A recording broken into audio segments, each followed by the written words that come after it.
प्रेम से बोलिए आनंद कंद भगवान की जय। जय। गुरुर्ब्रह्मा गुरुर्विष्णु गुरुर्देव महेश्वर गुरुर्साक्षात् परम ब्रह्म तस्मै श्री गुरुवे नमः। बंदो गुरुपदकंज कृपा सिंधु नररूपहरि महामोह तव पुंज जासु बचन रविकरणी कर अखण्डमण्डलाकारं व्याक्तं वेनं चराचरं तत्पदं दसितं वेनं तस्मै श्रीगुरुवे नमः। प्रेम से बोलिए श्री सद्गुरुदेव महाराज की जय। जय। आदि शक्ति श्री जगजननी माता जी की जय। जय। परम संत श्री हंस जी महाराज की जय। जय। सभी दिव्य परिवारों की जय। जय। सभी पूजनीय संत महात्माओं की जय। जय। सच्चे गुरु दरबार की जय। जय। आज के इस यूएई वीकली सत्संग में देश विदेश से उपस्थित सभी पूजनीय संत महात्मागण, प्रेमीगण एवं जिज्ञासु सभी को स्वागत और मेरा सादर जय श्री सच्चिदानंद। हर एक शुक्रवार की तरह आज भी हम लोग इस जूम के माध्यम से श्रद्धा भाव से सत्संग श्रवण करने के लिए हम लोग जुड़े हुए हैं। आप सबसे अनुरोध है कि आज की जो इस जूम लिंक है आप अपने इष्ट मित्र को भी शेयर कर सकते हैं और उनको भी इनवाइट कर सकते हैं। तो चलिए आज के कार्यक्रम को शुरू करते हैं गुरु वंदना से।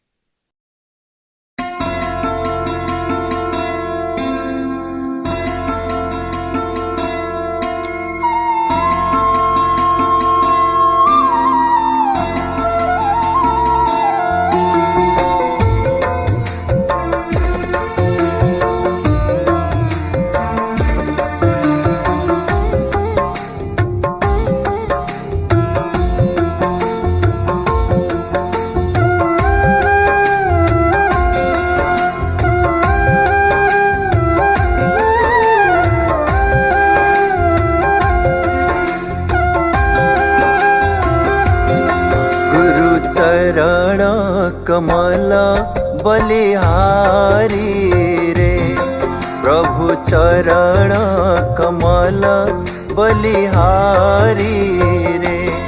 मेरे मन की दुविधा तारी रे, मेरे मन की दुविधा तारी रे। गुरु चरण कमल बलिहारी रे, प्रभु चरण कमल बलिहारी रे।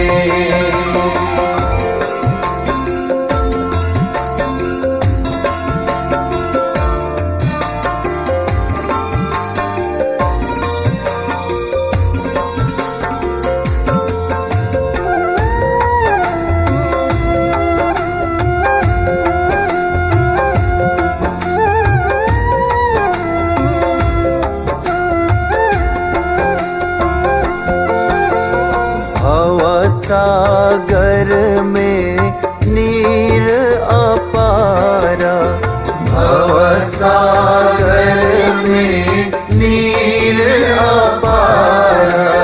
डूब रहा नहीं मिले किनारा, डूब रहा नहीं मिले किनारा।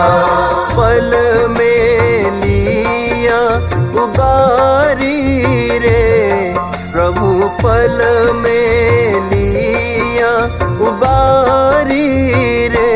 गुरु चरण कमल बलिहारी रे, प्रभु चरण कमल बलिहारी रे।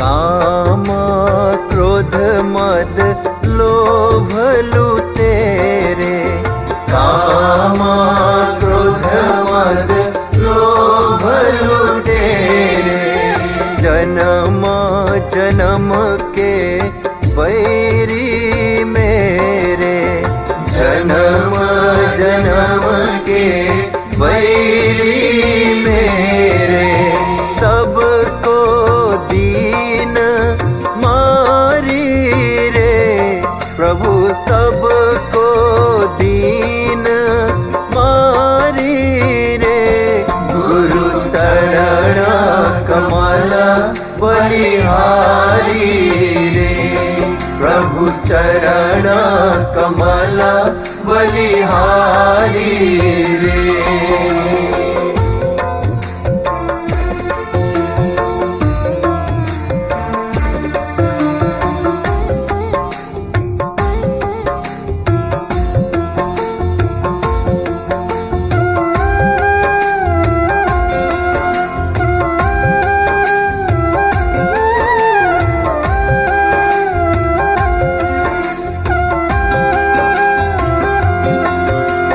द्वैत भाव सब दूर कराया, द्वैत भाव सब दूर कराया, पुराण ब्रह्मा एक दर्शाया, पुराण ब्रह्मा एक दर्शाया, घट घट ज्योत निहारी रे, प्रभु घट घट ज्योत निहारी रे, गुरु चरण कमल बलिहारी रे, प्रभु चरण कमल बलिहारी रे।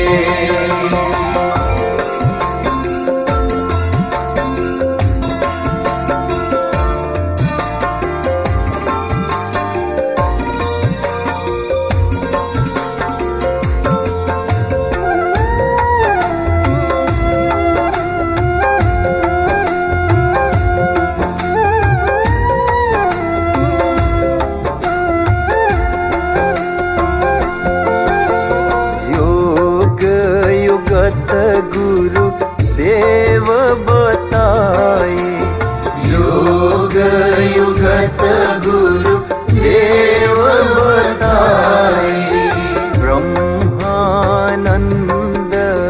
शांति मन आए, ब्रह्मानंद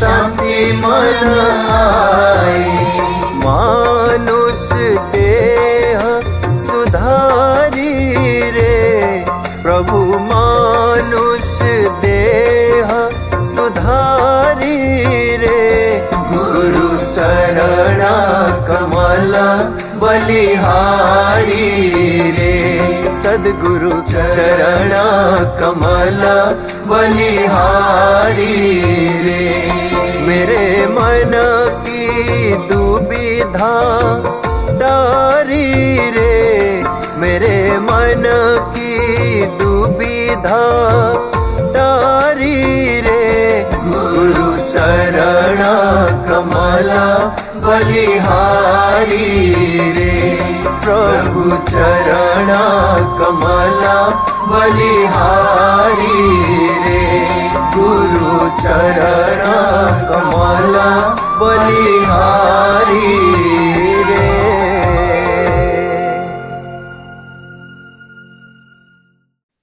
प्रेम से बोलिए आनंद कंद भगवान की जय। अभी आप सुन रहे थे अति सुंदर गुरु वंदना, जिसको स्वर दिया था हमारे गुरु भाई इंद्र लामिछा ने, जो यूएसए से हैं। और इस वीडियो को एडिट किया था हमारे सुयोग्य राय भाई, जो इजराइल से हैं। चलिए अभी सत्संग के तरफ बढ़ते हैं। मैं आमंत्रित करना चाहता हूँ दिल्ली से हमारे गुरु भाई अनिल गुप्ता जी को, जो आज हमारे समक्ष अपना सुविचार प्रस्तुत करेंगे। अनिल भाई। बोलिए श्री सद्गुरुदेव महाराज की जय। जगत जननी श्री माता जी की जय। सभी दिव्य महान विभूतियों की जय। आनंद कंद भगवान की जय। बंदो गुरुपद कन कृपा सिंधु नर रूप हरि। महामोहतम पुंज जासु वचन रवि कर निकर। ध्यान मूलम गुरुमूर्ति पूजा मूलम गुरु पादुका। मंत्र मूलम गुरुर्वाक्यम मोक्ष मूलम गुरु कृपा। बोलिए श्री सद्गुरुदेव महाराज की जय। आज के कार्यक्रम में उपस्थित सभी गुरु भक्तों को, प्रेमी भाई बहनों को मेरा सादर जय सच्चिदानंद। हमारा सौभाग्य है कि हम प्रत्येक शुक्रवार को ये 1 घंटा और 15 मिनट का सत्संग कार्यक्रम आपस में सुनते और सुनाते हैं और गुरु महाराज जी की चर्चा करते हैं। आज का जो हमारा विषय रहेगा वो भक्ति और तपस्या।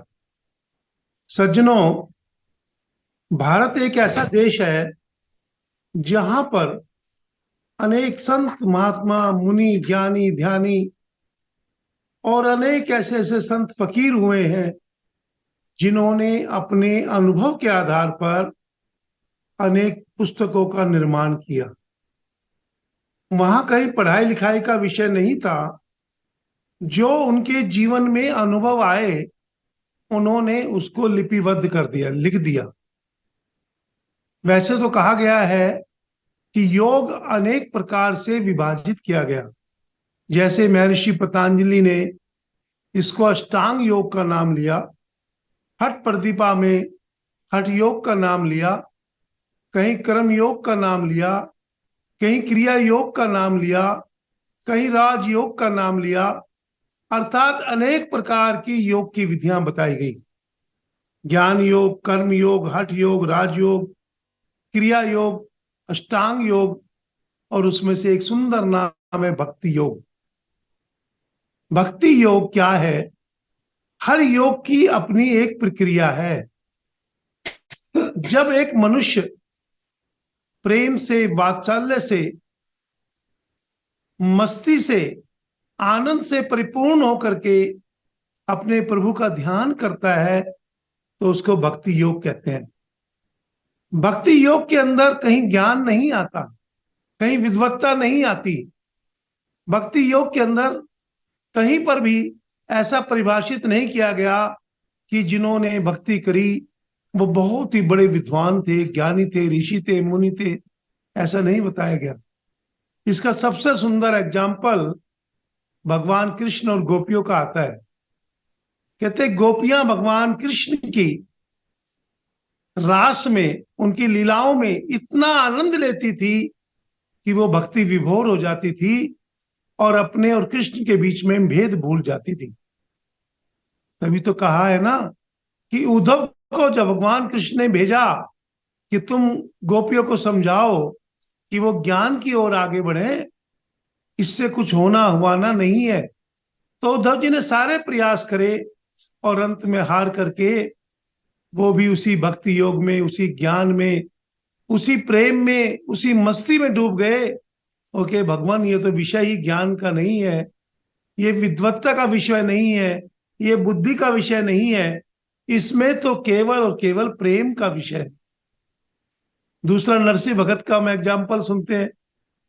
नरसिंह भगत जब मस्ती लेते थे, जब नृत्य करते थे, तो उनको ऐसा भान होता था कि प्रभु ने उनकी भुजा पकड़ी हुई है और वो प्रभु के साथ में नृत्य कर रहे हैं। कहाँ था वो प्रेम, कहाँ था वो आनंद, कहाँ थी वो तल्लीनता?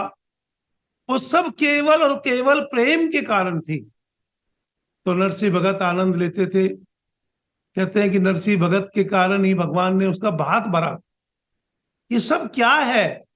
ये केवल और केवल तल्लीनता का, एक मत होने का, एक लीन होने का, प्रेम का, भाव का एक प्रदर्शन है कि किस प्रकार से एक भक्त अपने प्रभु के गुणगान गाता हुआ तल्लीन हो जाता है, एक मत हो जाता है, एक लय हो जाता है, और फिर उसके अंदर कोई भाव छिपा नहीं रहता, वो भक्ति के रूप में प्रकट होता है। ऐसे अनेकों एग्जाम्पल आए। विदुरानी का और भगवान कृष्ण का एग्जाम्पल आपके सामने है। भगवान श्री कृष्ण अर्जुन के 56 प्रकार के मेवे त्याग करके और विदुरानी के घर भोजन खाने जाते हैं। और विदुरानी क्या खिलाती है? आपको सबको मालूम है, केवल छिलके और जो मीठा फल है वो फेंकती रहती है। लेकिन भगवान उसके प्रेम में इतने लीन हो जाते हैं कि वो छिलके खाते रहते हैं, और जो उसका फल है केले का वो दूर फेंकते रहते हैं। क्या सज्जनों, इससे बड़ा कोई एग्जाम्पल होगा कि जहां पर एक भक्त और भगवान दोनों प्रेम में लीन हो गए और ये भी भान नहीं रहा कि मैं क्या खिला रही हूं और मैं क्या खा रहा हूं। और सुंदर एग्जाम्पल सबरी का आता है। भगवान राम जब वनों की तपस्या करते करते सबरी के कुटिया में पधारते हैं, वो सबरी जो कि इतने वर्षों से भगवान की राह ताक रही थी कि कब मेरे प्रभु आएंगे और कब मुझे दर्शन देंगे, क्योंकि उनके गुरु ने ये कहा था कि सबरी तो इंतजार कर, एक दिन प्रभु तेरे घर पर ही दर्शन देने आएंगे। वो सबरी इंतजार कर रही थी, उसकी प्रेम की धारा बह रही थी, और भगवान आते हैं और सबरी एक एक बेर को चख करके भगवान को खिलाती है। हमारे भगवान राम के साथ उनके जो भ्राता है लक्ष्मण जी, उनका वो भाव ही नहीं था, वो प्रेम ही नहीं था, वो रस ही नहीं था। तो कहते कैसी सबरी है, अपने झूठे बेर खिला रही है और भगवान को खिला रही है। तो जब सबरी उनको देती थी तो वो पीछे फेंक देते थे। कहते उसी की संजीवनी पर्वत बना और बाद में वही उनके जीवन को बचा पाया। तो सज्जनों, चाहे सबरी का एग्जाम्पल ले लो, चाहे आप विदुरानी का एग्जाम्पल ले लो, चाहे आप भगवान कृष्ण की अनेक लीलाओं का गोपियों के साथ एग्जाम्पल ले लो, या अनेक अनेक इतिहास भरे हुए हैं जो भक्ति योग से परिपूर्ण है। और भक्ति ऐसे भाव का खेल है कि जहां भगवान और भक्त, तभी तो श्री महाराज जी अनेक बार ये एग्जाम्पल देते हैं, ध्येय ध्यान दाता, ये ज्ञान ज्ञाता, ये तीनों जब एक हो जाते हैं, अर्थात ध्यान करने वाला, उसकी विधि और उसका लक्ष्य, ध्येय लक्ष्य, क्या लक्ष्य है? उस परमात्मा की प्राप्ति। ध्यान माध्यम, उस माध्यम से, ध्यान के माध्यम से वो परमात्मा तक पहुंचता है। और ध्येय जो उसको करता है, ध्येय ध्यान धाता, धाता उसको करता है, ध्यान उसका माध्यम है और ध्येय उसका लक्ष्य। तो कहा जब तीनों एक हो जाते हैं तो उसको आनंद की प्राप्ति होती है, उसको उस प्रभु के दर्शन मिलते हैं। कितने एग्जाम्पल हमारी किताबों में भरे पड़े हैं कि एक भक्त ने अपने भक्त के अपने प्रेम के वश प्रभु को बुला लिया। क्या आपने एग्जाम्पल सुना होगा, पांडव और कौरव के बीच में जब इतना बड़ा सभा के अंदर इतना कुछ हुआ तो किस प्रकार से द्रौपदी ने भगवान को पुकारा और भगवान ने तुरंत आकर के उसकी मदद की। ये मैं जितने भी एग्जाम्पल सुना रहा हूं, अनगिनत एग्जाम्पल है। हनुमान जी किस प्रकार से भगवान राम के साथ हमेशा उनके प्रेम में, उनकी तपस्या में, उनके आनंद में लीन रहते थे। और तपस्या क्या है? केवल तप को धारण करना ही तपस्या है। जिस दिन हमारे जीवन के अंदर निष्काम कर्म होगा, कोई अपेक्षा नहीं होगी, कोई कर्ता का भाव नहीं होगा, और केवल आनंद का विषय होगा, देने का भाव होगा, तो उस दिन हमारी तपस्या शुरू हो जाएगी। उस दिन हम उस रास्ते पर चल निकलेंगे। लेकिन सज्जनों, कहते हैं कि जना खाक में मिलकर के गुले गुलजार होता है। जब दाना एक पृथ्वी में डाल देता है किसान, तो पहले दाने को अपनी हैसियत मिटानी पड़ती है, तभी वो एक फल का रूप लेता है, एक वृक्ष का रूप लेता है। ठीक इस प्रकार से यही मानव जिस दिन तो अपने जीवन के अंदर त्याग, तपस्या, समर्पण, श्रद्धा और विश्वास पूर्ण होगा, 100% होगा, अपने मालिक के प्रति होगा, उस दिन तेरे अंदर वो भक्ति का भाव अंकुरित होगा। उस दिन तुझे महसूस होगा, अनुभव होगा, तेरे अंदर वो वाइब्रेशन आएगी कि भक्ति क्या चीज है। और जब तक वो खेल नहीं देखा, तब तक तो भैया कहने कहने का सब्जेक्ट है। बहुत सुंदर ढंग से संत कबीर ने समझाया है। क्या कहते हैं कि हम तो पढ़े लिखे नहीं है भाई। संत कबीर अपने शिष्यों के साथ काशी विश्वनाथ जाते हैं, वाराणसी कहते हैं, बनारस कहते हैं, एक सुंदर विद्वानों की नगरी है, जहां बनारस विश्वविद्यालय BHU है। हम लोगों ने भी बहुत बार विजिट किया। तो वहां पर संस्कृत का अध्ययन विशेष रूप से होता था, और मालवीय जी ने उस BHU की स्थापना करी थी। बड़े बड़े विद्वान वहां पर आकर के शास्त्रार्थ करते थे। 84 घाट है, अनेकों घाट बने हुए हैं, और वहां पर अब एक सुंदर काशी विश्वनाथ का कॉरिडोर भी बन गया। क्या था वो नगरी? केवल विद्वानों की नगरी थी। एक बार कबीरदास अपने शिष्यों के साथ काशी नगरी में पधारे।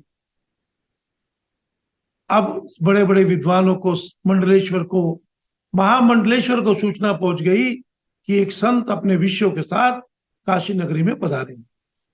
तो ये जो विद्वत्ता का भाव है, विद्वत्ता का गुरूर है, ये इंसान को एकदम ऊपर ले जाता है। कहाँ ले जाता है? कि मुझे तो उसके साथ शास्त्रार्थ करना है, मुझे तो उनको हराना है। वो जो भाव उनके अंदर आया, तो उन्होंने उनको संदेश भेजा कि आज शाम को हम आपके साथ शास्त्रार्थ करेंगे, और जो जीत जाएगा वो जीता हुआ माना जाएगा, और जो हार जाएगा वो हारा हुआ। तो जब संत कबीर को ये मैसेज मिला, ये संदेश मिला, तो उन्होंने बड़े प्रेम से हाथ जोड़कर कहा कि भाई, हम तो अनपढ़ हैं, हम तो पढ़े लिखे हैं नहीं, तो आप हमको हारा हुआ मान लीजिए। हम शास्त्रार्थ में आपसे नहीं जीत सकते। अब देखिए, एक संत, एक अनुभवी, एक ज्ञानी क्या कह रहा है कि हमें हारा हुआ मान लीजिए। लेकिन मंडलेश्वर, महामंडलेश्वर विद्वान क्या कहते हैं? ऐसे कैसे मान लें? जब तक आप हारेंगे नहीं, तब तक आपको हारा हुआ कैसे मान ले? सज्जनों, तो फिर जब बार बार इस प्रकार का आग्रह हुआ कि शास्त्रार्थ करना ही पड़ेगा और तभी हार और जीत का निर्णय होगा, तो संत कबीर ने एक शर्त रख दी।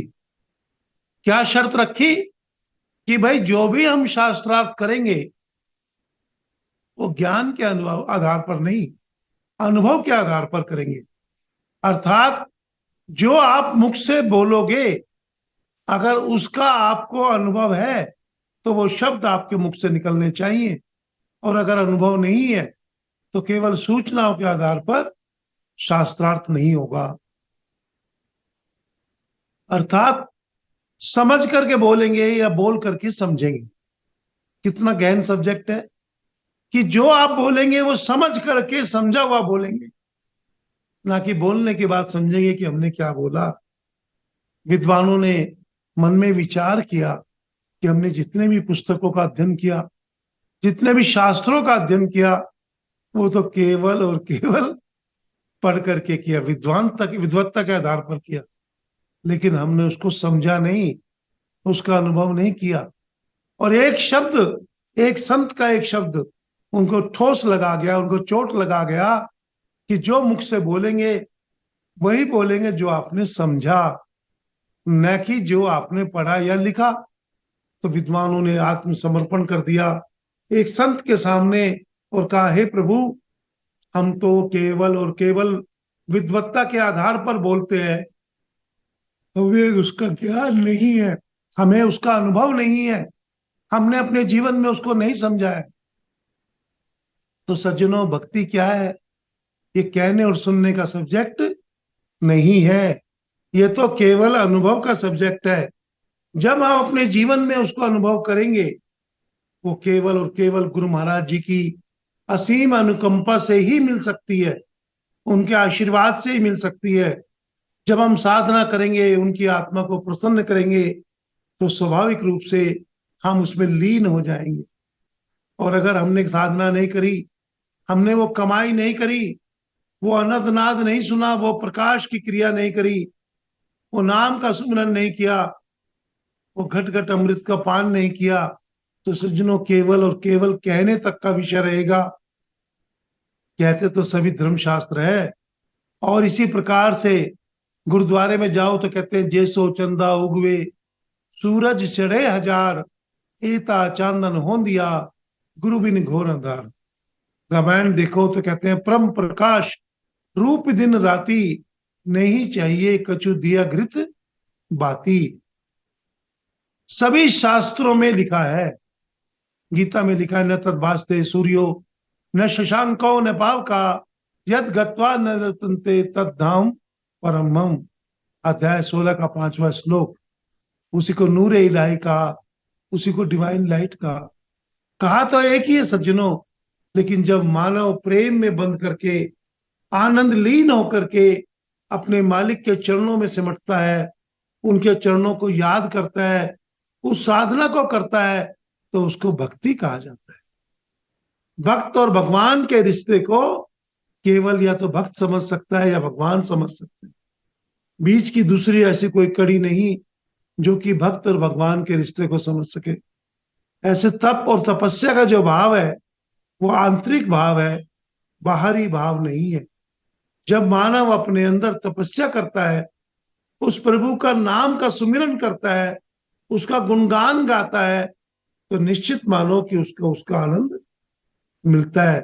तो भक्ति और तपस्या, इन दोनों का जब समन्वय होगा, जब दोनों एक हो जाएंगे, तब गुरु महाराज जी की कृपा हर भक्त पर बरसेगी। इसलिए तो कहा है कि दो ही साधन है, ज्ञान और वैराग्य। ये दूसरे शब्दों में अभ्यास और वैराग्य।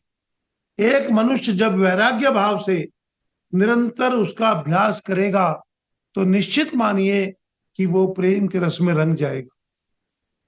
जितने भी आज तक के एग्जाम्पल हैं, उन सब में एक ही बात कही है कि गुरु महाराज जी से, दिव्य परिवार से, ज्ञान से, भक्ति से आनंद लो, तपस्या में आनंद लो, त्याग में आप आनंद लो, प्रेम में आनंद लो, स्नेह में आनंद लो, ममता में आनंद लो। ये सब क्या है? त्याग, प्रेम, स्नेह, ममता, तपस्या, सहयोग, परोपकार, क्या है सब? ये केवल और केवल हमारे जीने का एक सरल माध्यम है। जब हम इस ओर आगे बढ़ेंगे, तो स्वाभाविक रूप से सेवा भाव जागृत होगा, और सेवा भाव जब जागृत होगा, तो प्रेम स्वाभाविक रूप से बरसेगा, और जब प्रेम बरसेगा, तो हम भक्ति के पथ के राही बन जाएंगे। तो तपस्या से साधना और भक्ति के अंदर रंग से रंग मिला करके अपने जीवन को एक सार्थक रास्ते पे लगाना, यही भक्ति और योग है, यही भक्ति और तपस्या है। और सज्जनों, वास्तव में गुरु महाराज जी की जिनके ऊपर कृपा बरसती है, मालिकों की सारी दिव्य विभूतियों की जब हमारे और भक्त के ऊपर कृपा बरसती है, तभी उसको भक्ति समझ आती है। केवल कहने सुनने का सब्जेक्ट नहीं है, ये तो आंतरिक अनुभव का विषय है। अपने अंदर जाकर के देखो कि गुरु महाराज जी ने हमें क्या आनंद दिया, क्या प्रेम दिया, क्या जीवन भर सकारात्मक भाव में जिए, और उस आनंद से, उस भक्ति से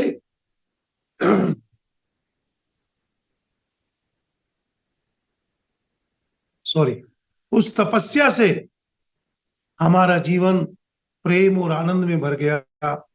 और यही तो जीवन का लक्ष्य है। कई बार मन में भाव आता है कि एक मानव जीवन का लक्ष्य क्या है, तो कुल मिलाकर के समझ आता है आनंद और केवल आनंद, सुखपूर्वक निरंतर जीना, बिना किसी बाधा के। निरंतर का मतलब होता है, जैसे कहा है, उठत बैठत सोवत जागत नाम, सद भय तिनके काम। जो उठते बैठते सोते जागते हर समय प्रभु के नाम का सुमिरन करता है, उनके सब काम सफल हो जाते हैं। यह कहा है, भक्ति स्वतंत्र सकल सुख खानी, और बिन सत्संग न पावई प्राणी। जिस भक्ति की हम बात कर रहे हैं, कितने सुंदर ढंग में बताया कि भक्ति स्वतंत्र है, किसी भी चीज के बंधन में नहीं है, सभी सुखों की खान है। भक्ति स्वतंत्र सकल सुख खानी, और बिन सत्संग न पावे प्राणी। और सत्संग की धारा एक ऐसी है जो हमें उस ओर ले जाती है। तो सज्जनों, मेरा जो आज का विषय था वो था भक्ति योग। इसी प्रकार से अष्टांग योग, कर्म योग, ज्ञान योग, हठ योग, राजयोग, अनेक विद्याएं हैं। लेकिन गुरु महाराज जी ने कहा है कि मैंने तो तुम्हें वो ज्ञान दिया जो सब विद्याओं का राजा है। कहा है ना कि जैसे मनुष्य को ज्ञान होता है, उसको सारे शास्त्र स्वाभाविक समझ में आ जाते हैं। और जगतजननी माता जी कितनी बार स्टेज से कहती थी कि भाई मेरे दरबार का एक भक्त बड़े बड़े मंडलेश्वर महामंडलेश्वर से शास्त्रार्थ कर सकता है। तो इसलिए आप और हम आइए उस भक्ति योग का आनंद लें, उस भक्ति के उस भक्ति की धारा में बहे, उसमें डुबकी लगाएं, उस अमृत का पान करें, आनंद नाद सुने, प्रकाश को देखें, और जीवन के अंदर केवल और केवल आनंद लें। जैसे जैसे प्रेम हमारा बढ़ता जाएगा, जैसे जैसे भाव दृढ़ होता जाएगा, दृढ़ संकल्प होते जाएंगे, एक निष्ठ होते जाएंगे, पूर्ण समर्पण से जिएंगे, और पूर्ण लक्ष्य होगा श्रद्धा भाव, पूर्ण 100% विश्वास, तो भक्ति स्वाभाविक अपने आप हमारे को छू लेगी, हमें आनंद देने लगेगी, हम उसमें लीन हो जाएंगे, और वही हमारे जीवन का लक्ष्य है। तप और तपस्या के माध्यम से अपने पवित्र जीवन में आनंद लेते हुए उस भक्ति धारा में बहते चले। और जब तक जीवन मिला है, गुरु महाराज जी की कृपा बरसती है, वो तो बरस ही रही है, हम उसके पात्र बने, हम अपने जीवन में उन शिक्षाओं को अपनाएं, योग साधना करें, और जीवन का आनंद लें। मुझे ऐसा लगता है कि भक्ति और रहस्य तभी संपूर्ण होगा जब जीवन में समर्पण होगा। गुरु महाराज जी की कृपा को हम साक्षात देखते तो जरूर है, लेकिन उसका अनुभव होने के बाद भी कई बार कुछ कमियां रह जाती है कि हम पूर्ण रूप से लीन नहीं हो पाते। तो आइए हम सब प्रार्थना करेंगे, हे गुरु महाराज जी, हम सब भक्तों को अपने श्री चरणों में लगाए रखें, और दिव्य परिवार की कृपा का हम सब लोग आनंद लेते रहे, त्याग और तपस्या से पवित्र जीवन जीते हुए उस भक्ति धारा में हमारा जीवन बहता रहे, और हमेशा आपके चरणों में लगे रहे, ऐसी एक कामना है। और सभी को मेरा सादर जय सच्चिदानंद। प्रेम से बोलिए आनंद कंद भगवान की जय। हमारे आदरणीय गुरु भक्त अनिल गुप्ता जी को अति सुंदर एग्जाम्पल देते हुए हमें भक्ति और तपस्या के बारे में उन्होंने अपना विचार हमारे समक्ष रखा। आपको बहुत बहुत हृदय से धन्यवाद देना चाहते हैं।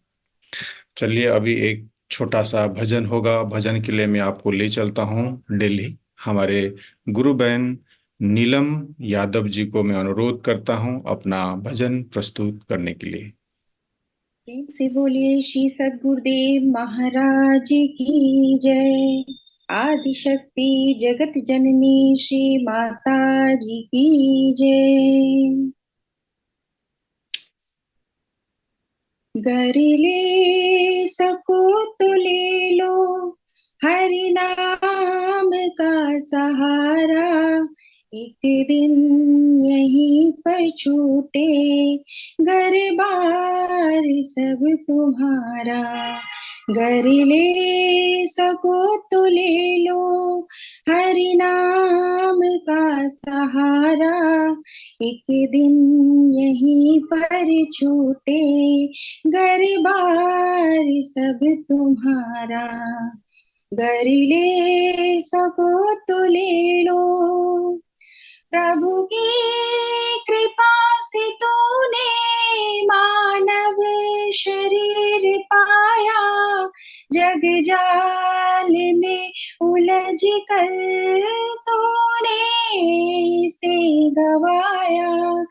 नैया तुम्हारी डूबी 84 बीच धारा, एक दिन यहीं पर छूटे घर बार सब तुम्हारा, घर ले सको तो ले लो हरि नाम का सहारा, एक दिन यहीं पर छूटे घर बार सब तुम्हारा, घर ले सको तो ले लो।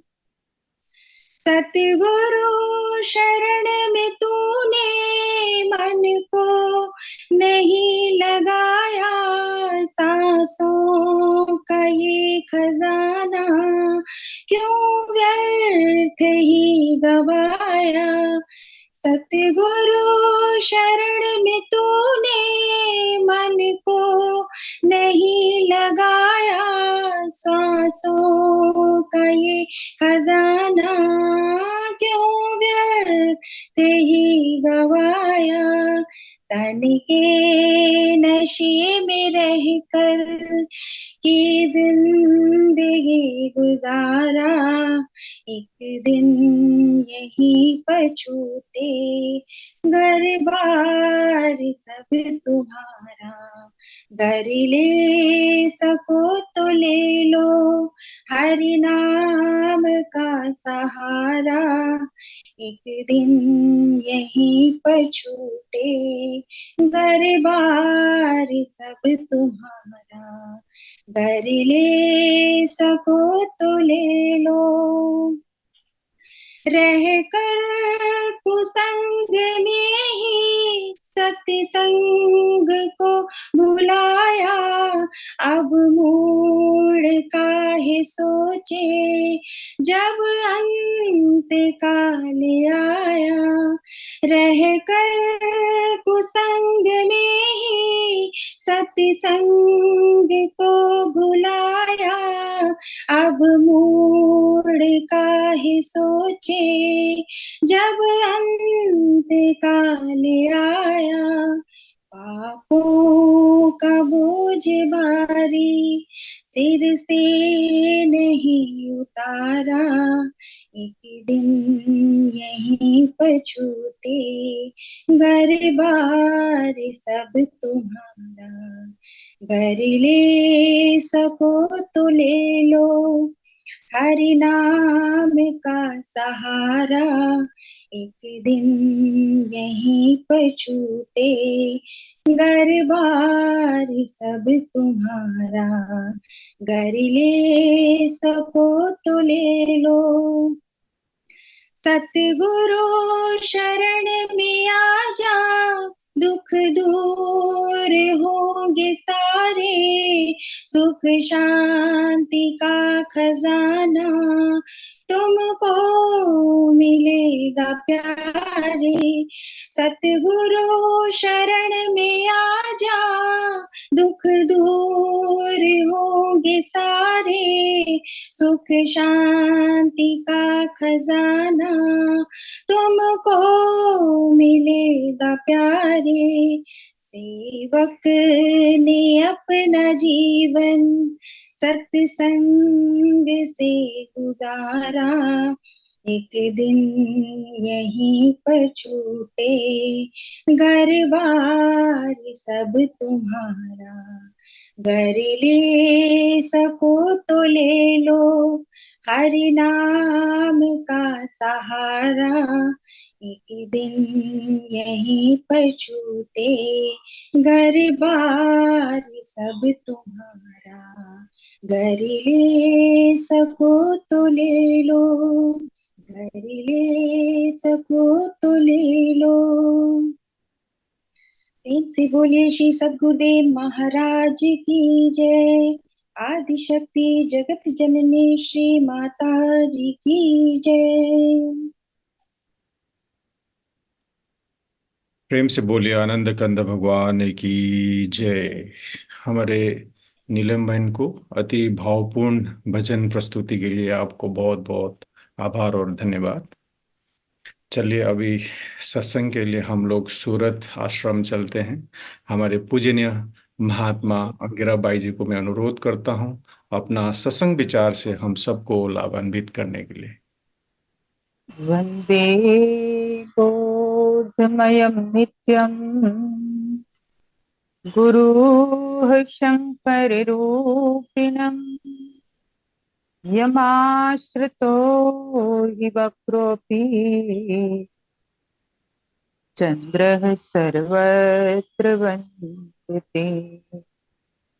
एकं नित्यं विमलमचलं सर्वधी साक्षिभूतं भावातीतं त्रिगुणरहितं सद्गुरुं तं नमामि। बोलिए श्री सद्गुरुदेव महाराज की जय। आदि शक्ति जगत जननी श्री माता जी की जय। सभी महान दिव्य विभूतियों की जय। सत्य सनातन धर्म की जय। आदरणीय प्रेमी सज्जनों तथा भक्तिमती माताओं बहनों, काफी देर से हम सभी लोग श्री गुरु महाराज जी के पावन चरण कमलों में इस जूम ऐप के द्वारा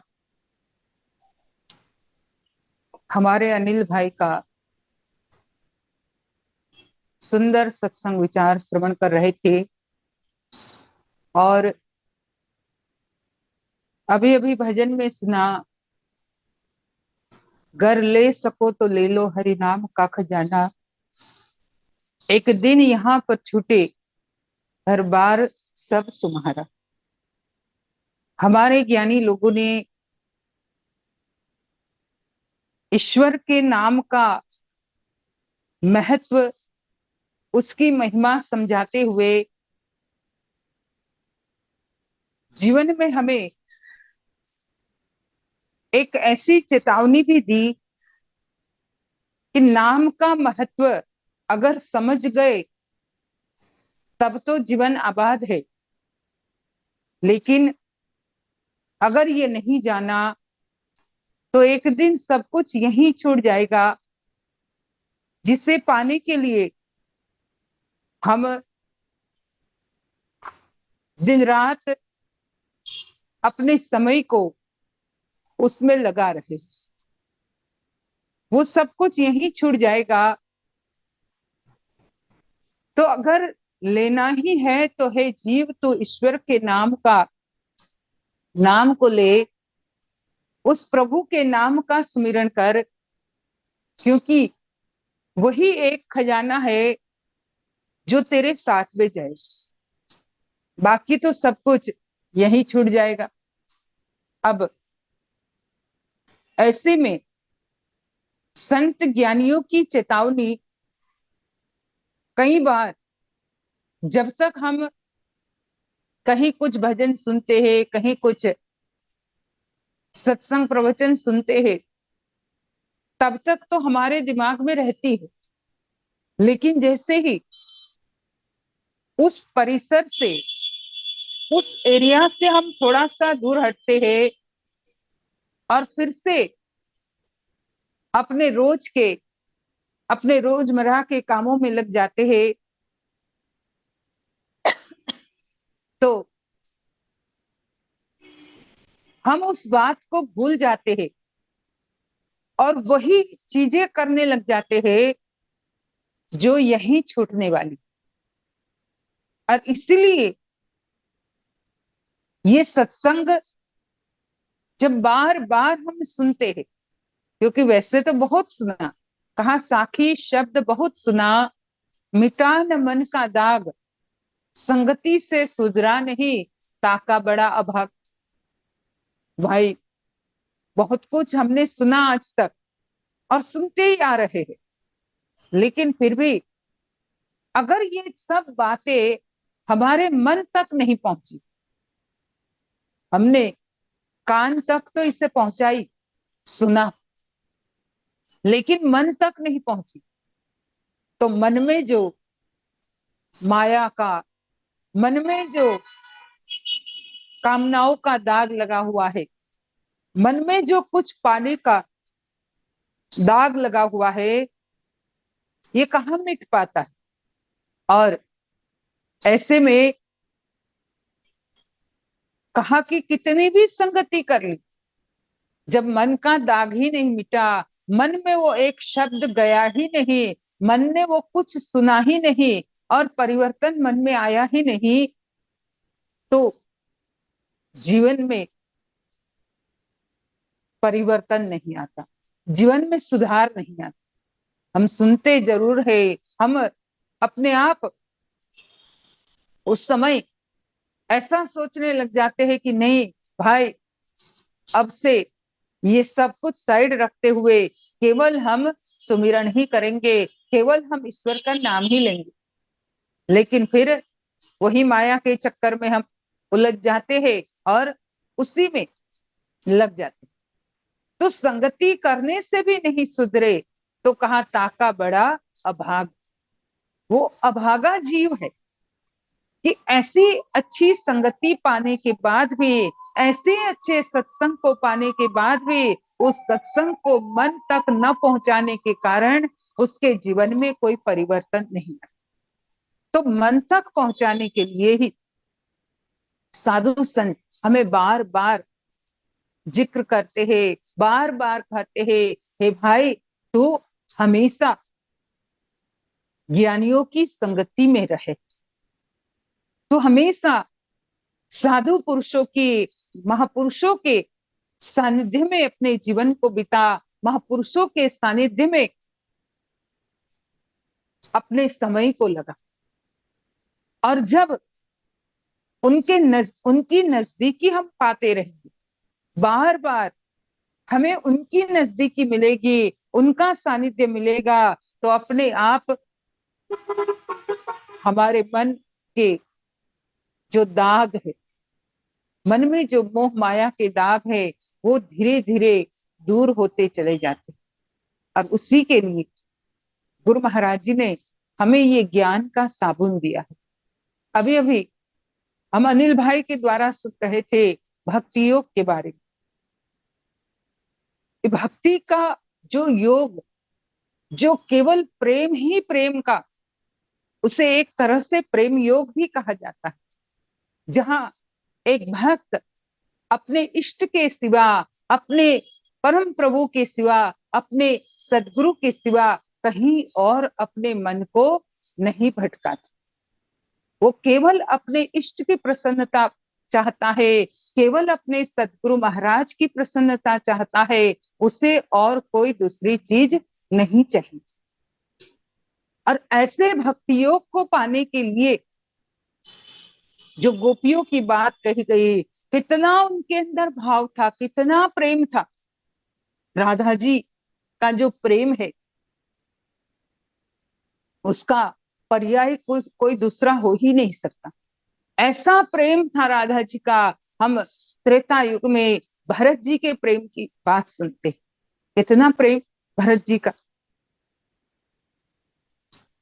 प्रभु की पादुकाओं को ही अपने मस्तक पर चढ़ा लेते हैं और उसे ही लेते हुए अयोध्या तक आए, उसे अयोध्या के राज सिंहासन पर रख दी कि ये मेरे परमात्मा, मेरे प्रभु है, मेरे प्रभु का ही आसन है, इस आसन पर मैं कैसे बैठ सकता हूं? यहाँ तो मेरे प्रभु का स्थान, मेरे राम का स्थान है, उस स्थान पर मैं नहीं बैठ सकता। जो प्रेम उनके अंदर, नहीं तो भाई उसके अंदर राजमद आ सकता था, उसे राज का एक लोभ हो सकता था, मोह हो सकता था राज्य के प्रति, पर मिलने के बाद भी वो उस मद में अपने आप को उन्होंने नहीं फंसाया। उस राज मद से वो उपराम रहे।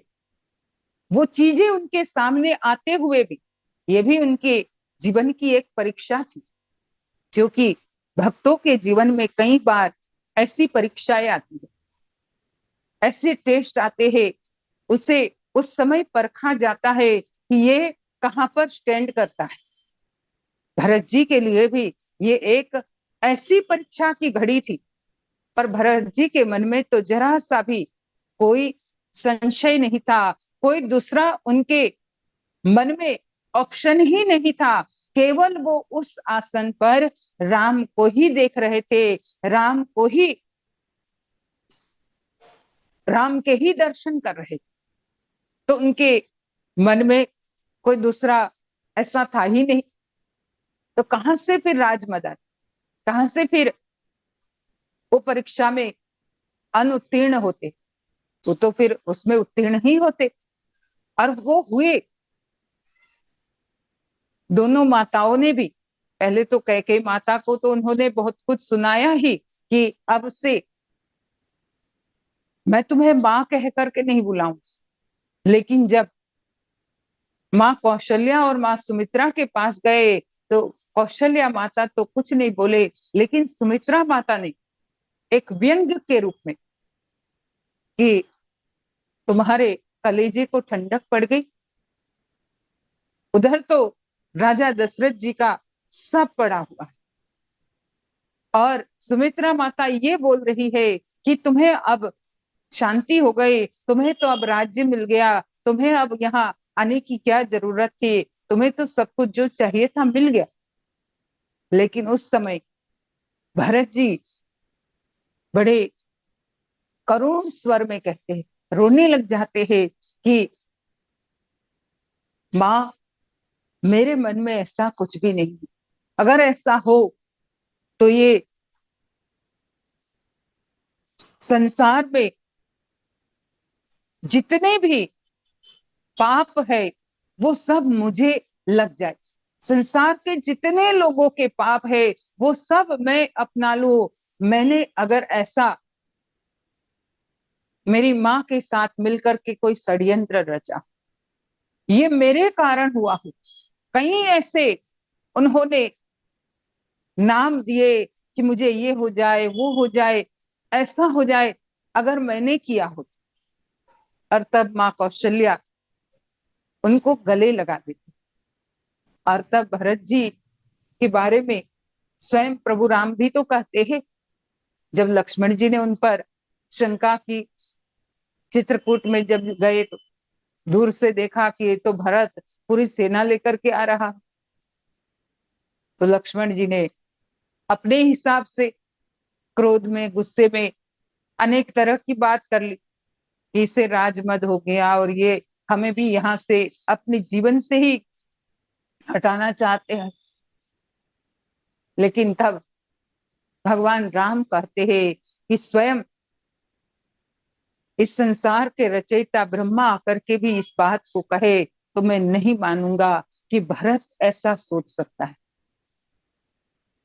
भरत के अंदर तो, भरत को तो माया असर ही नहीं कर सकती, भरत तो माया से परे, उनकी उन तक तो माया पहुंच ही नहीं सकती। तो भरत जी का जो प्रेम था वो इसलिए ऐसा अगाध और अकाट्य प्रेम अपने प्रभु श्री रामचंद्र जी के लिए था, क्योंकि वो हमेशा रामचंद्र जी को ही अपने ध्यान में, केंद्र के रूप में, ध्यान में केवल रामचंद्र जी को ही देखते थे और कोई दूसरा नहीं। और जिसके जीवन में, जिसके ध्यान में केवल अपने इष्ट रहते हैं, तो उनसे उनका एक अलग सा ऐसा प्रेम का धागा उनके साथ जुड़ जाता है कि फिर दुनिया चाहे कितना ही उस प्रेम के धागे को तोड़ना, काटना, लेकिन नहीं काट सकती। कहने का मतलब वही धागा तो आज हमारा और गुरु महाराज जी के साथ जुड़ा हुआ है। हम सभी लोगों को गुरु महाराज जी ने उसी धागे में बांधा हुआ है। अब ये हम पर निर्भर करता है कि हम अपने धागे को उनके साथ जोड़ करके रखें। जैसे पतंग होती है, अगर हम उसे ऊपर आकाश में ऊंची उड़ाना चाहते हैं तो हमने उसको धागे से बांध दिया। अब धागे से बंधी हुई पतंग, खाली बंधी हुई धागे से पतंग क्या अपने आप ऊपर चढ़ेगी? उसका जो दूसरा छोर होगा धागे का, वो हमारे हाथ में पकड़ा हुआ होना चाहिए। अगर हमारे हाथ में पकड़ा हुआ है, एक छोर से तो पतंग बंधी हुई है, दूसरा छोर हमारे हाथ में पकड़ा हुआ होना चाहिए, तभी उसे हम ऊपर अपने अभ्यास से, अपनी प्रयास से ऊपर उड़ा सकते हैं और वो ऊंची उड़ सकती। इसी तरह से ये मन रूपी पतंग भी गुरु महाराज जी ने नाम रूपी डोर के साथ बांध दी। अब इसी नाम रूपी डोर का जो दूसरा छोर है, वो हमें अपनी कॉन्शियस से पकड़ के रखना, अपनी चेतना से पकड़ के रखना है। अगर वो पकड़ के रखेंगे तब तो ये मन रूपी हमारी पतंग ऊपर उड़ती चली जाएगी। और जैसे जैसे ऊपर उड़ती चली जाएगी, तो जैसे श्री विभू जी महाराज कितनी बार कहते हैं कि जितना ऊपर हम उठते हैं उतनी ही नीचे जो चीजें होती है वो हमें छोटी दिखने लग जाती। तो जितना हमारा नाम रूपी डोर से बंधा हुआ ये मन रूपी पतंग ऊपर उड़ता है, उतना ही हमें ये संसार की सब चीजें गौण लगने लगती है, निम्न लगने लगती है, छोटी लगने लगती है। और तब ये संभव हो सकता है कि हर समय बस उन्हीं से हमारा प्रेम जुड़ा रहता है। नहीं तो जब दो नाव में हम पांव रखते हैं, एक तरफ माया भी चाहिए। कितनी बार यही सुनते, चीटी चावल ले चली बीच में मिल गई दाल। कहे कबीर दो ना मिले एक ले दूजी दाल। कि भाई चीटी चावल का दाना लेकर के तो जा ही रही थी और बीच में उससे दाल का दाना दिख गया। अब वो दाल का दाना भी लेना चाहती, पर चावल का दाना तो पहले से ही उसके मुंह में है। अब जब तक या तो वो पूरा दाना खा न जाए और या तो उसे छोड़ दे, तब वो दूसरा वो दाल का दाना ले सकते। इसी तरह से हम भी अगर ये सोचे कि भाई सब कुछ दोनों एक साथ में मिल जाए, ये दोनों एक साथ नहीं, केवल ध्यान हमारा गुरु महाराज जी के उस नाम के साथ जुड़ा होना चाहिए। जब नाम की शक्ति से हमारा ध्यान, हमारी कॉन्शियस, हमारी चेतना जुड़ी रहती है, तो माया तो वैसे भी उसकी दासी, माया तो परमात्मा की दासी है, माया तो परमात्मा के चरणों में हमेशा रहती है। वो तो माया पति है, माया के भी पति, वो मायाधीश है, माया उनको उनके अधीन रहती, माया के ईश्वर है। तो ऐसे परमात्मा, उनका नाम और उनके द्वारा गुरु महाराज जी के द्वारा दिया गया वो नाम, उसका अगर एक छोर हमने पकड़ के अपनी कॉन्शियस से पकड़ के हमेशा मन के साथ जोड़ करके रखा, तो ये मन हमारा कहीं दूसरी तरफ कुछ सोचेगा ही नहीं, बस अपने ही आनंद में, अपने ही नाम के उस अनंत अनुभव के आनंद में मस्त रहता है। तो यही नाम के द्वारा ही हम सभी लोग इस भक्ति योग को प्राप्त कर सकते हैं। पर नाम के द्वारा कैसे? तो उसका सतत अभ्यास करके, केवल गुरु महाराज जी के चरण और कोई कहीं भी नहीं।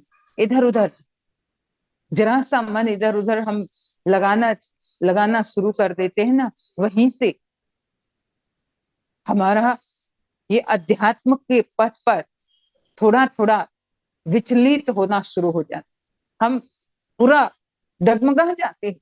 और धीरे धीरे भाई एक डगमगाता हुआ व्यक्ति कितनी देर तक खड़ा रहेगा? एक लड़खड़ाता हुआ व्यक्ति कितनी देर तक खड़ा रहेगा? वो तो गिरेगा। अगर हम भी जरा सा भी इधर उधर मन भटकाएंगे नाम के अलावा, तो ये मन लड़खड़ाने लगेगा, और लड़खड़ाता हुआ मन बहुत ज्यादा देर तक स्थिर नहीं रहेगा। फिर वो इधर उधर बिखर जाएगा। वो कहीं इस तरफ सुख ढूंढना चाहेगा, वो उधर सुख ढूंढना चाहेगा, वो किधर सुख ढूंढना चाहेगा, और इसी उधेड़ बुन में कि भाई यहाँ से सुख मिल जाए, उधर से मिल जाए, इधर से मिल जाए, और ऐसे में ही वो अपना जीवन पूरा खत्म कर देता है। तो हमें अपने जीवन में उस सत्य की शक्ति को, जो हमारे हृदय में गुरु महाराज जी ने हमें बताई है, उसको समझने की जरूरत है। ये नाम की शक्ति को जिसने भी समझ लिया, वो कभी भी इधर उधर भटके नहीं। वो भक्ति और प्रेम से ही अपने गुरु महाराज जी के साथ जुड़ जाता है। और इसीलिए तो हमेशा हम यही तो मांगते हैं कि भक्ति दान मोहि दीजिए, गुरु देवन के देव, और नहीं कछु चाहिए, निश दिन चरणन से। प्रहलाद की वो भक्ति ही तो थी। छोटा सा बालक, कितनी उसने साधना की हो इतनी छोटी सी उम्र में, कितना अभ्यास किया होगा इतनी छोटी सी उम्र में, कि जिससे उसकी पूरी पकड़ उस नाम के साथ थी, उसके मन की पकड़ पूरी नाम के साथ थी। तभी तो उसकी रक्षा हुई। तभी तो अभी होली आएगी तो 3-4 दिन बाद, 2-3 दिन बाद, जो प्रहलाद के जीवन से आधारित ये पर्व, ये त्योहार हम मनाते, कि उस बालक की भक्ति की शक्ति, उस बालक के भक्ति के ऊपर जो विश्वास था, उसकी रक्षा करने के लिए भगवान को कितनी बार अलग अलग तरह से उनकी रक्षा करने के लिए आना पड़ा। चाहे आग में बिठाया तो होलिका की ही वो चुन्नी प्रहलाद के ही ऊपर आ गई, और होलिका जल गई, प्रहलाद बच गए। चाहे पर्वतों से गिराया, तब भी कहते कि मैं तो ऐसा लगा कि जैसे माँ की गोद में बैठा हूं। गरम तेल उबलता हुआ, खोलता हुआ उसमें डाला गया तो कहता है कि मुझे तो ठंडी लगने लगी। ये सब उस परमात्मा की, उस नाम की शक्ति, क्योंकि नामी भी ये चाहते हैं कि उनके नाम पर विश्वास करने वाले भक्त की रक्षा की जाए, उनके नाम की शक्ति को आगे जाकर के उस विश्वास के ऊपर लोग कुछ दूसरी बातें न करने लगे। अब उस विश्वास को रखने के लिए ही, उस भक्त के भक्ति की के ऊपर विश्वास रखने के लिए ही भगवान खंबे से प्रकट हुए। खंबा फाड़, यही तो लोग गाते हैं कि सच्ची भक्ति में ऐसा चमत्कार निकला खंबा फाड़ के नरसिंह अवतार में, कि वो सच्ची भक्ति का ऐसा चमत्कार हुआ, ऐसी उसका परिणाम हुआ कि जिससे नरसिंह भगवान ने इतना इंतजार भी नहीं किया कि माँ के गर्भ से प्रकट हो।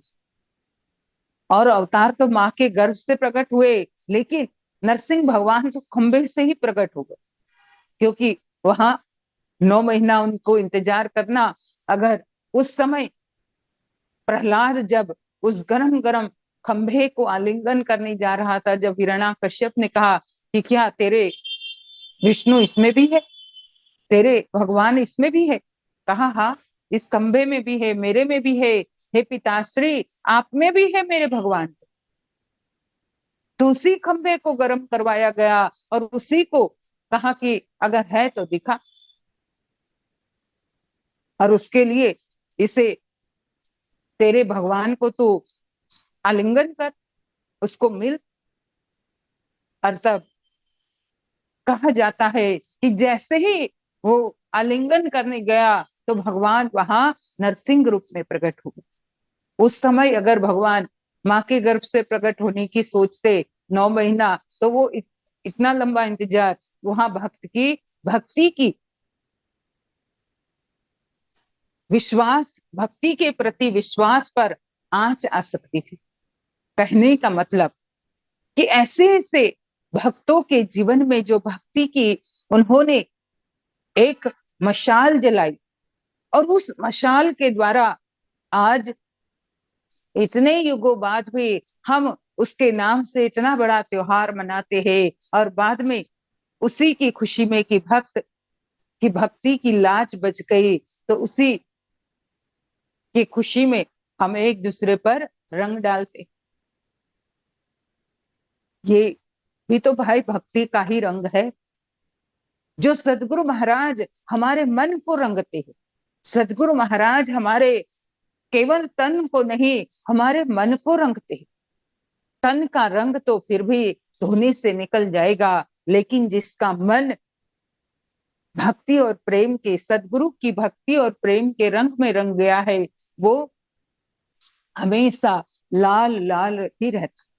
लालो लाल कर दीनी चदरिया जीनी रे जी, कि वो ऐसी लाल लाल हमारे मन की चुनरी को कर देते हैं कि फिर उसमें न कोई और दूसरा रंग चढ़ता है, न वो रंग कभी फीका पड़ता है, न वो रंग कभी उड़ जाता है।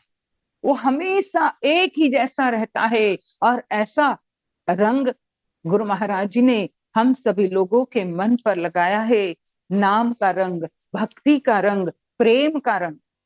वो हमेशा हमारे ऊपर प्रेम को बिखरते रहते हैं, भक्ति को लुटाते रहते हैं।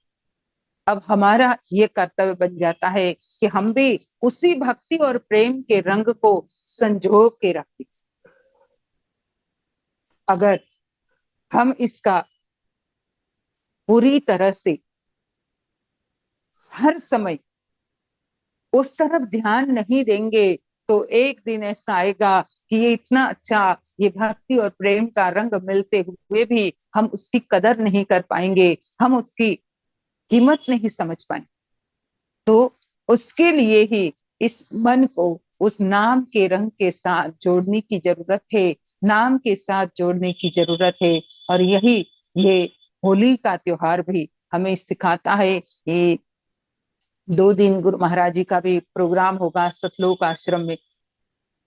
बहुत भाग्यशाली लोग होते हैं जो गुरु महाराज जी के हाथों से अपने आप को रंगते हैं।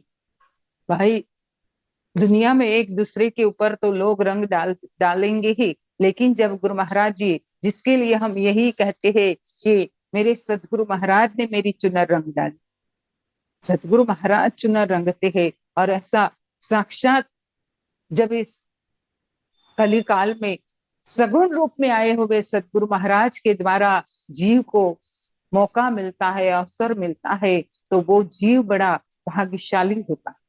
और ये प्रोग्राम होने जा रहा है। हम लोग तो ऑनलाइन तो देखेंगे ही, पर भाई ऑनलाइन तो ऑनलाइन ही होता है, उसमें कोई हम तक रंग तो नहीं पहुंचेगा। वो तो ठीक है, हमारी भावना है, तो हमें लगता है कि भाई गुरु महाराज जी हमेशा हमारे साथ है, लेकिन जो नजदीक का, निकट का सानिध्य, वो तो अलग ही एक अनुभव कराता है। उससे पूरे हमारे शरीर में एकदम कंपन सा आ जाता है। तो कहने का मतलब कि ऐसा त्योहार जो होली का आ रहा है, सभी लोगों को होली के खूब खूब शुभेच्छा, खूब खूब शुभकामनाएं। और साथ साथ में यही कहूंगी कि हम भी सभी लोग ऐसे ही प्रेम के रंग को अपने जीवन में उतारे, अपने मन को उस प्रेम के और भक्ति के रंग में रंगे। और उसके लिए ही हमें नाम का सतत सुमिरन करना होगा, नाम के साथ जुड़ करके रहना होगा। ये ज्ञान को साधारण मत समझो, ये बहुत अनमोल ज्ञान है जो मुझे और आप लोगों को मिला हुआ है। जिस ज्ञान की बातें हम धर्म ग्रंथों में सुनते हैं, उपनिषदों में सुनते हैं, कि जिसने भी एक बार इस ज्ञान को पा लिया और उसका अभ्यास करता है, तो वो इहलोक और परलोक दोनों में ही सुख और आनंद को पाता है, फिर उसका जन्म मरण नहीं होता, ये तक गीता में कह दिया। तो इतना जो ये ज्ञान के बारे में हम सुनते हैं कि यज ज्ञात्वा न पुनर्मोहम एव यास्यसि पांडव येन भूतानि अशेषेण द्रक्ष्यस्यात् मन्यथो मयि, कि जब व्यक्ति उस ज्ञान को पा लेता है तो फिर वो मोह के चक्र में नहीं आता, मोह की जाल में नहीं फंसता, वो मोह के घेरावे में नहीं आता, वो उससे हमेशा बाहर रहता है। तो हमें वही ज्ञान तो मिला हुआ है जिस ज्ञान की महिमा स्वयं श्री कृष्ण परमात्मा ने गीता में अर्जुन को बताई। वही ज्ञान की महिमा जो भगवान राम लक्ष्मण जी को बताते और कहते हैं कि हे लक्ष्मण, ये ज्ञान जिसने भी जान लिया वो इस संसार में हमेशा वैरागी की तरह रहता है। यही जग जामिनी जाग ही जोगी परमारथी प्रपंच वियोग। वो हमेशा वैरागी की तरह रहता है। उसके लिए एक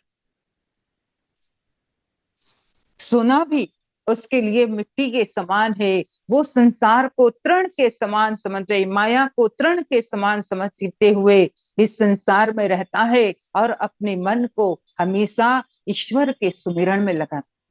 तो हमें भी वही ज्ञान तो गुरु महाराज जी ने दिया है, तो हम ज्यादा से ज्यादा इस नाम का सुमिरन करते हुए अपने मन को हमेशा रंगा हुआ नाम के रंग में, प्रेम के रंग में रंगा हुआ रखे। प्रेम का रंग ही सच्चा रंग है, ये नाम का रंग ही सच्चा रंग है। और भक्तों ने इसीलिए कहा कि लाल ना रंगाऊं वो हरी ना रंगाऊं, अपने ही रंग में रंग दो चुनरिया, श्याम पिया मोरी रंग दो चुनरिया। हे प्रभु, आपके रंग में ही रंगना है और कोई दूसरा रंग नहीं चाहिए, क्योंकि दूसरा रंग तो वो तो उतर भी सकता है, वो फीका हो सकता है, उसको धूप में डालो तो वो उड़ भी सकता है, लेकिन ये भगवान का, परम प्रभु परमात्मा का स्वयं का रंग वो तो कभी भी फीका नहीं पड़ता। तो हम सभी लोग उसी रंग में गुरु महाराज जी ने रंगा है, तो हम उसकी कद्र करें, उसकी वैल्यू करें। और उसकी वैल्यू तभी होगी जब उसका अभ्यास होगा। अभ्यास करेंगे तब वैल्यू कर पाएंगे। तो खूब खूब हम सभी लोग नाम का सुमिरन करते हुए और खूब खूब साधना करते हुए, सेवा करते हुए अपने जीवन को सफल और सार्थक बनाए। फिर से सभी लोगों को होली की खूब खूब मुबारकबाद। और यहाँ पर मैं अपने विचारों को विराम देती हूँ। बोलिए श्री सतगुरुदेव महाराज की जय। आदि शक्ति जगत जननी श्री माता जी की जय। प्रेम से बोलिए आनंद कंद भगवान की जय। हमारे पूजनीय महात्मा अंगिरा बाई जी को अति मार्मिक सत्संग विचार से हम सबको लाभान्वित करने के लिए बहुत बहुत धन्यवाद।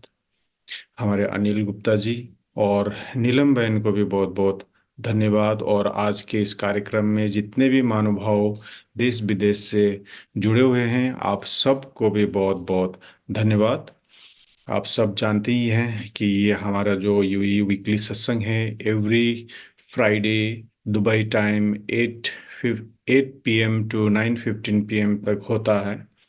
और किसी कारणवश अगर आप लाइव सत्संग मिस कर जाए तो आप लोग रिकॉर्डेड सत्संग भी आप लोग सुन सकते हैं वीकली सत्संग यूट्यूब चैनल पर। और जैसे हमारे भाई जी ने बताया कि होली का जो दो दिवसीय प्रोग्राम है वो मुरादनगर इंडिया में होने जा रहा है, और उसका लाइव टेलीकास्ट हमारे समिति का यूट्यूब चैनल, फेसबुक मानव धर्म में लाइव होगा शाम को इंडिया टाइम 6 PM ऑनवर्ड्स। तो आप लोग दिव्य परिवार का, हमारे सद्गुरुदेव श्री सतपाल जी महाराज जी का दिव्य प्रवचन आप लोग श्रवण कर सकते हैं। तो 24 और 25 इंडिया टाइम 6 PM ऑनवर्ड्स आप लोग हमारे समिति का मानव धर्म यूट्यूब चैनल और फेसबुक में जाके आप लोग श्रवण कर सकते हैं। तो चलिए आज के कार्यक्रम को यहीं पर समाप्त करते हैं छोटी सी प्रार्थना से। मैं भाई जी को अनुरोध करता हूँ प्रार्थना के लिए।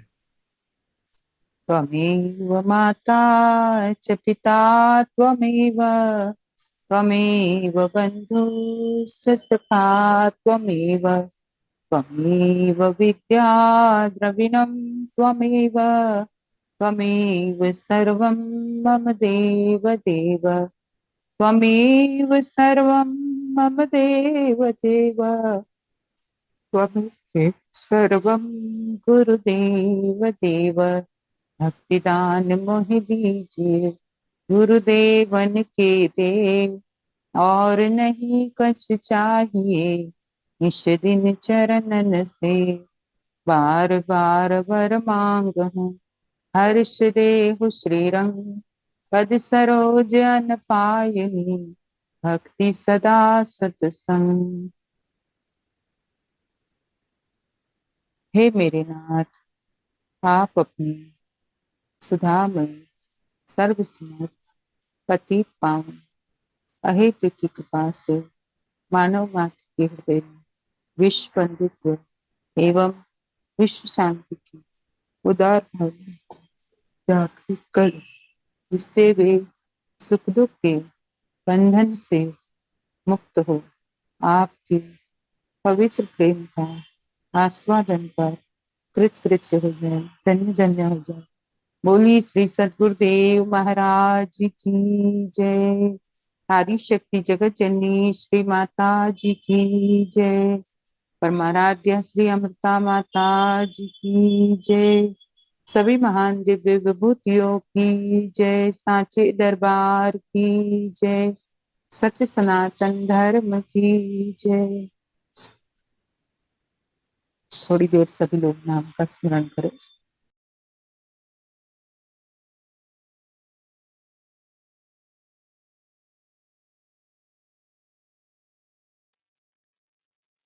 बोलिए आनंद कंद भगवान की जय।